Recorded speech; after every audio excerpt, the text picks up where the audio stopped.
9 signes que ta rupture amoureuse a déclenché la nuit noire de l'âme. Le neuvième signe est le signe le plus significatif, donc écoute bien jusqu'à la fin. Premier signe, perte d'identité. Tu ne sais plus qui tu es après cette relation. C'est comme si toute ton identité était construite à travers lui, à travers cette relation, et là, tu ne sais plus qui tu es. Deuxième signe, tu vis des montagnes russes émotionnelles. Tu te sens littéralement des fois submergé par tes émotions. Troisième signe, tu sens que cette rupture a réveillé des blessures profondes qui étaient peut-être présentes bien avant cette relation. Quatrième signe, une perte de sens. C'est comme si le sens que tu avais donné à ta vie avant ne fonctionne plus aujourd'hui. Ou bien, là, tu commences à te réveiller à une quête de sens. Et les choses qui te motivaient avant, qui te donnaient de l'énergie, de la joie, ne marchent plus aujourd'hui. Cinquième signe, tu te sens déchiré, tiraillé entre deux vies. Entre ta vie où il y avait cette personne, une zone de confort, donc tu peux t'accrocher, des fois tu sens que tu as envie de t'accrocher à cette personne, t'accrocher à cette vie qui était une zone de confort et tout ce que tu as connu, mais en même temps il y a une partie de toi qui te dit non, non, non, non, cette vie ne nous convient plus. Et l'autre vie, que ton essence et que ce que tu veux vraiment peut soit te paraître flou, l'inconnu total, ou bien te fait peur, t'excite et en même temps te fait peur, tiraillé entre deux vies. Sixième signe, tu te sens en décalage avec les autres.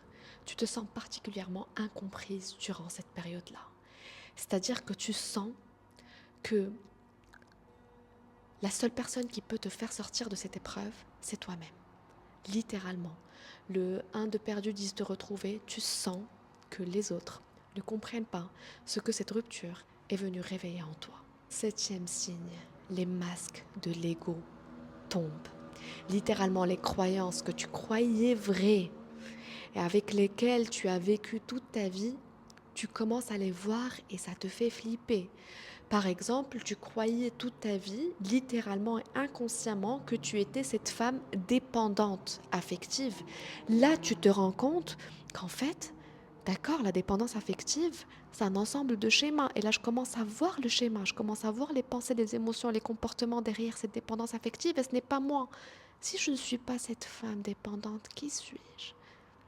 Et là, c'est flippant parce que tu n'es plus qui tu étais, parce que tu vois que c'est un schéma, mais tu ne sais toujours pas qui tu vas être. Huitième signe, c'est un signe qui n'est pas spécifique, mais que je vois très souvent, c'est une douleur physique et aussi une fatigue extrême. Donc tu peux sentir avec la libération émotionnelle et avec toutes les prises de conscience et la libération énergétique que tu es en train de vivre, tu peux sentir une fatigue extrême.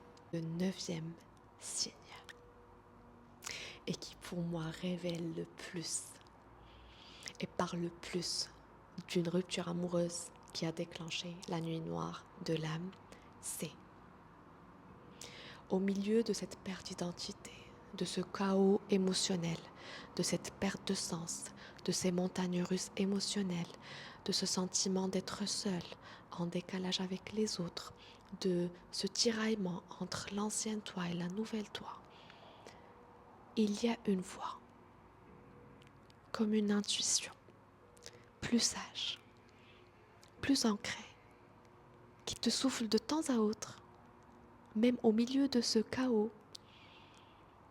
Cette rupture et cette phase que tu es en train de traverser sera la plus grande bénédiction de ta vie. Tu le sens, tu l'entends. Tu sens littéralement qu'au milieu de ta douleur, que cette rupture sera une véritable renaissance à qui tu es. Si tu te reconnais dans ces signes, eh bien, je sais que la période que tu es en train de traverser est douloureuse. Je le sais, je l'ai vécu et je sais à quel point c'est douloureux, mais oh mon Dieu, que je suis contente pour toi.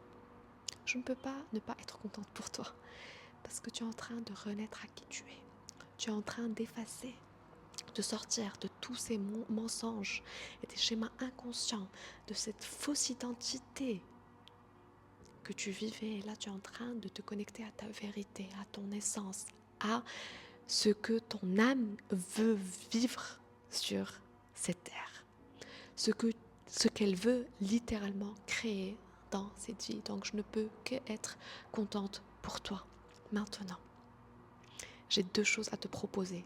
Première chose, gratuitement, je t'invite à télécharger l'audio Heartbirth. Donc c'est un audio que je t'invite à entendre, à écouter une fois par jour, plusieurs fois par jour. Pourquoi? Parce qu'il va t'aider à te rappeler de l'intention et du but et de la raison d'être de cette période qui, au milieu de la douleur, l'ego peut résister, l'ego peut oublier sa raison d'être et qui est la connexion à ton essence et ta renaissance. Donc là, tu peux le télécharger, le lien en bio.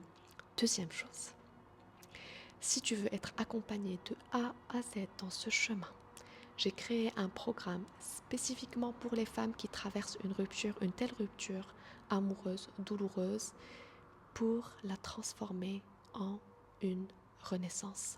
Le programme s'appelle Heartbirth. Tu vas trouver toutes les informations de ce programme sur un lien en description. Et si c'est fait pour toi, si ça fait écho en toi, je t'invite à nous rejoindre dès aujourd'hui et ne pas attendre demain. Et quand tu vas lire cette page, tu vas savoir si c'est pour toi ou pas. Voilà, c'était tout pour aujourd'hui. On se retrouve très bientôt pour une autre vidéo.